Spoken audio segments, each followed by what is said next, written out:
Mesdames et messieurs, bonjour et bienvenue au journal international de Tchad 24 International. Le boom du commerce électronique en Afrique du Sud se poursuit après la pandémie. De plus en plus d'acheteurs deviennent accros à la commodité des livraisons à domicile. Les détails avec Mayam Denenguina Bay Natacha. Le commerce de détail en ligne dans le pays a atteint près de 3 milliards de dollars américains en 2022, ne montrant aucun signe de ralentissement après l'assouplissement des restrictions liées au Covid-19.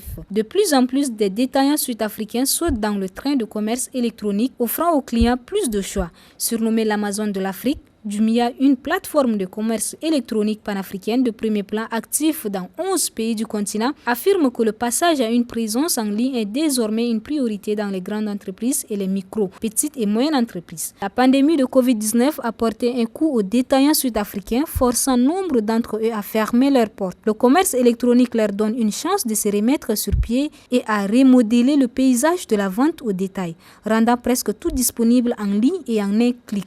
La croissance du secteur du commerce électronique du pays au cours des 2 dernières années a dépassé les attentes. Des acteurs internationaux comme Jumia, Kilmal et Konga surveillent la croissance ici et dans le reste du marché africain. Les ventes au détail en ligne ne représentent actuellement que 5% du marché de détail total de l'Afrique du Sud, de sorte que les experts estiment qu'il existe un énorme potentiel à exploiter. La Chine déplore vivement et s'oppose fermement à l'annonce obstinée des restrictions sur les investissements en Chine par les États-Unis. Elle a fait de sérieuses démarches auprès de la partie américaine, a déclaré jeudi un porte-parole du ministère des Affaires étrangères. Yacine Balé nous en dit plus.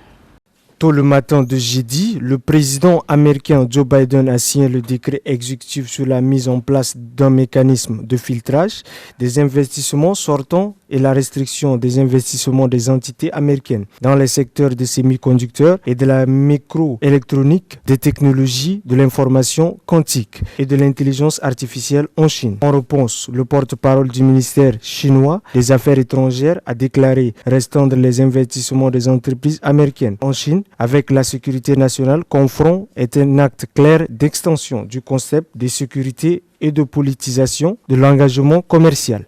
Le véritable objectif de cette décision est de priver la Chine de son droit. Il s'agit d'une correction économique flagrante et d'intimidation technologique, un acte qui viole gravement les principes de l'économie de marché et de la concurrence loyale, sape l'ordre économique et commercial international, déstabilise des chaînes industrielles et d'approvisionnement mondiale et nuit aux intérêts de la Chine, des États-Unis et de la communauté mondiale des affaires. C'est une démondialisation, une décision de sortir progressivement de la Chine. Le président Biden s'est engagé à ne pas chercher à se dissocier de la Chine ou à stopper les développements économiques de la Chine. Nous exerçons les États-Unis à donner suite à cet engagement et de créer un environnement propice à la coopération commerciale sino-américaine. La Chine suivra de près les développements et protégera résolument nos droits et intérêts, a déclaré le porte-parole.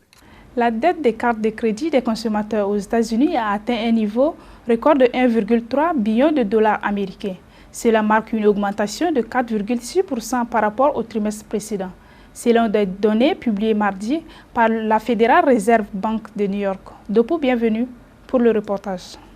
La dette américaine sur les cartes de crédit a augmenté pendant 5 trimestres consécutifs sous l'effet de l'inflation, de la hausse de taux d'intérêt et du coût élevé de la vie, ont déclaré les médias du pays. Certaines personnes disent que les cartes de crédit sont comme des outils électriques. Elles pourraient être très utiles ou très dangereuses, a déclaré un analyste principal du secteur.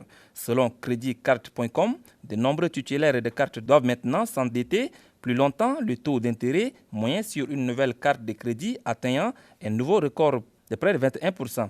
Rossmann a déclaré qu'un environnement à taux élevé n'est pas la seule raison. Les Américains ne payent pas leur solde au complet chaque mois. Il est malheureusement très facile de s'endetter sur une carte de crédit et difficile de s'en sortir. Nous avons constaté que la cause principale est une dépense imprévue, une sorte de facteur médical d'urgence, des réparations à domicile, des réparations de voitures, quelque chose comme ça. La deuxième réponse, la plus courante, concerne les dépenses quotidiennes, a ajouté Rossmann. Rossmann croit également que les cartes de crédit sont bénéfiques lorsqu'elles sont utilisées consciencieusement. Et il a également souligné qu'il existe des moyens pour les Américains très endettés de réduire leurs paiements d'intérêt s'ils sont éligibles. Au moins 20 civils sont morts lors des derniers affrontements de mardi entre l'armée soudanaise et les forces de réaction rapide RSF dans la grande région de la capitale soudanaise. Les récits de Anne-Marie Kadjabali. La zone composée de Khartoum, Khartoum Nord et Omdurman est en proie à la violence depuis la mi-avril entre les parties belligérantes. Les combats à Omdurman s'étant encore intensifiés mardi. Les RSF qui assiègent depuis plusieurs jours le quartier général du génie de l'armée soudanaise ont lancé des attaques à l'artillerie lourde, des chars et d'autres armes lourdes. L'armée soudanaise a envoyé des renforts pour sortir de l'encerclement des RSF au nord d'Omdurman et a mené des frappes aériennes à grande échelle contre des cibles hostiles. Elle a aussi affirmé que son opération à Omdurman avait fait des centaines de victimes de RSF, tandis que les RSF ont déclaré que plus de 100 soldats soudanais avaient été tués et plus de 300 blessés. Selon le ministère de la Santé de l'État de Khartoum, les combats ont fait au moins 20 morts et des dizaines de blessés. Le public est appelé à donner du sang car le seul hôpital opérationnel d'Omdurman est à court de stock de sang. Depuis le 15 avril, le Soudan a connu des affrontements meurtriers entre l'armée soudanaise et les RSF à Khartoum et dans d'autres régions, faisant plus de 3000 morts et plus de 6000 blessés, comme l'a rapporté le ministère soudanais de la Santé. Les estimations de l'ONU indiquent que plus de 3 millions de personnes ont été déplacées à l'intérieur et à l'extérieur du Soudan. La Russie s'est engagée à se renforcer militairement à sa frontière occidentale, citant des menaces croissantes pour la sécurité suite à l'adhésion de la Finlande à l'OTAN. Le ministre russe de la Défense, Sergei Shoigu, l'a déclaré mercredi lors d'une réunion du conseil d'administration à Moscou. Les récits de Yosit Goïnga.